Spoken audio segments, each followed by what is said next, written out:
Okay, so what is the power that the bureaucracy has? At the beginning of this lecture, I think I told you that we encounter, as citizens, we encounter the bureaucracy far more than the Congress or the presidency in our regular lives. I mean, they have a big impact on us on a daily basis. They have an impact on us, and we can see the changes that they can make in the way we live our lives in ways that you may not have realized that that's the bureaucracy that's going ahead. And I was waving to my neighbor. Here we go. That's my house in the background, but then right there, that's the front of my house, and I have a street that goes right by there. But we live right on the corner, and so I'm sitting on my little patio in the front yard in my garden, and whenever people come by, they drive by and I wave like old man Gusson. Hey there, neighbor. Howdy, neighbor. So, there we go. So if you see me do this, that's what's going on.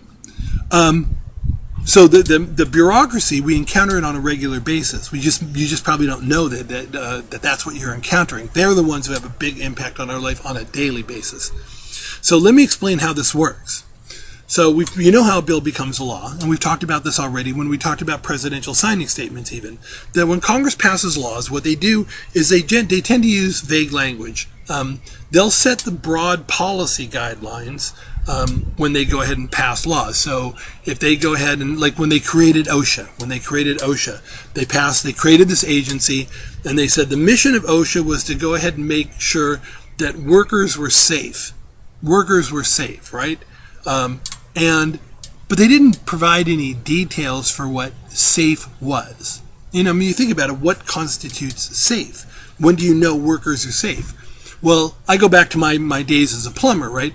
The way it worked is that on a job site, like on a construction site, you had to wear, on what are called commercial jobs, you had to wear a hard hat all the time. You always had to wear your hard hat, no matter what. Like I remember one time I was working on this job. It was a big field. It was going to be a bunch of apartment houses, but it was just a big field at this point. And there was a block wall like 20 yards over here and a block wall 20 yards over here. But for the most part, that's all that was up in the air. It was just me and sky above me and my workers and some other people working. We were putting pipes in the ground, and we had to wear hard hats. There was no way anything was going to hit me on the head. The only thing that was likely to hit me on the head was if a bird took a crap. But outside of that, maybe if somebody's hammering and they're hammering and then they go, oh shit, and, boom, it goes. Outside of that, nothing was going to land on my head. But when we were on the commercial job sites, OSHA had determined that you had to go ahead and always wear a hard hat. Congress, when they pass a law, they'll just go ahead and use vague language, and they'll say, keep workers safe, right? And make sure that the workplace is safe. They leave it up to the experts to go ahead and fill in the details. So they're not going to try and tie their hands by telling them, what to do. They're going to say, keep them safe. You guys are the experts. You figure out what that means.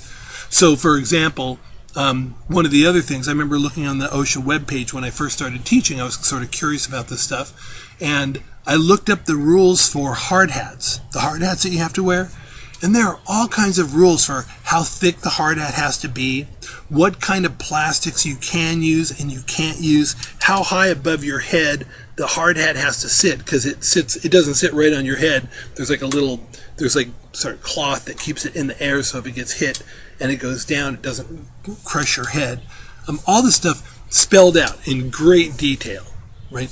That's what OSHA does. Congress doesn't know how to do that, because they'd have to not only to do all the work that OSHA does, they'd have to know the kind of plastics you put on a hard hat. They would need to know the kind of containers you need to use to solder copper, what kind of pressure they need to be under, the thickness of the containers that hold the gas when you're doing your soldering, what kind of mask you're supposed to wear, all that kind of stuff. And they'd also need to know everything possible about airports, nuclear reactors, dental office, doctor's office, grocery stores, everything. That's what OSHA does.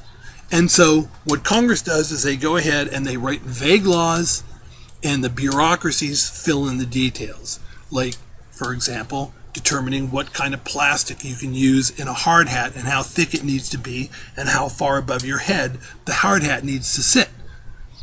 Now, the thing is the way that the bureaucracy gets this done is once they make a determination, okay, we need the hard hats to be this thick. they use what are called their rule-making authority. It's not a law, it's a rule. And so they'll say, oh, so the OSHA issued a rule saying that hard hats need to be this thick, whatever it happens to be. When the bureaucracy issues a rule on something like that, that rule is treated exactly like a law that's passed Congress. It's just got the same force of law. And you've actually seen this in your life and the way this works in your life. A while back, there was a plot by some terrorists. What they were going to do is they were going to go ahead, and this was like post 9/11, and they wanted to do something even more spectacular than 9/11. So this was their plan.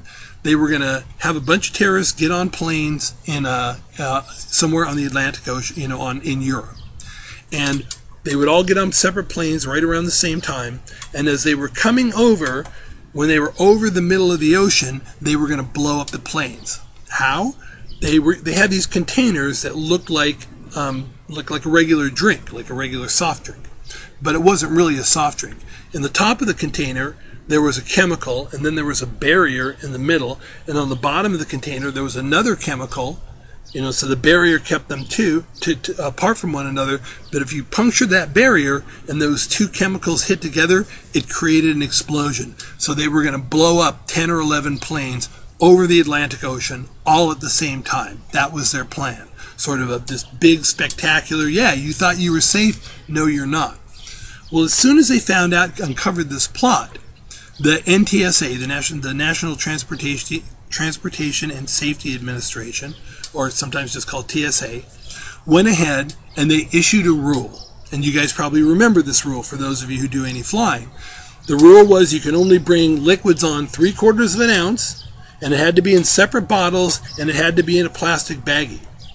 After they uncovered that plot, the TSA issued a rule saying these are the new rules for airports, and the next day, every airport in the country and every airport that flies into this country changed the way they did things instantly. Now, you guys know how long it takes for a bill to become a law. Just imagine if someone said, well, we uncovered this plot, and I propose an amendment to go ahead and change the way liquids are brought on a plane, and how long it would take for a bill to become a law. That would be a long process, even if they tried to expedite it, even if they tried to go quickly. In the bureaucracy, all that had to happen was the TSA said, we're issuing a new rule. This is what's going on. Boom, done. All the way across the country, all the way around the world. That's the power of the bureaucracy.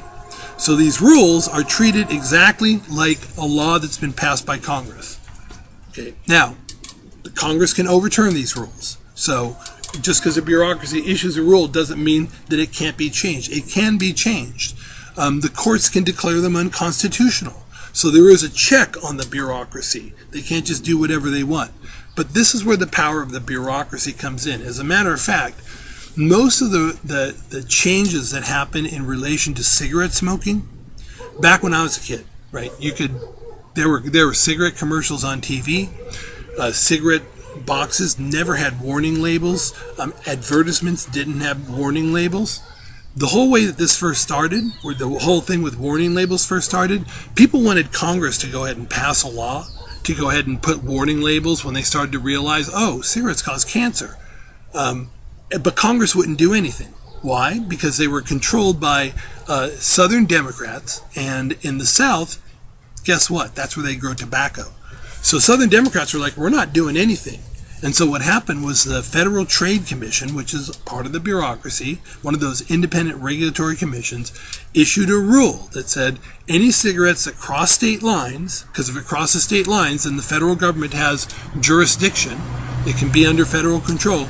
They said any cigarettes that cross state lines have to have a warning label.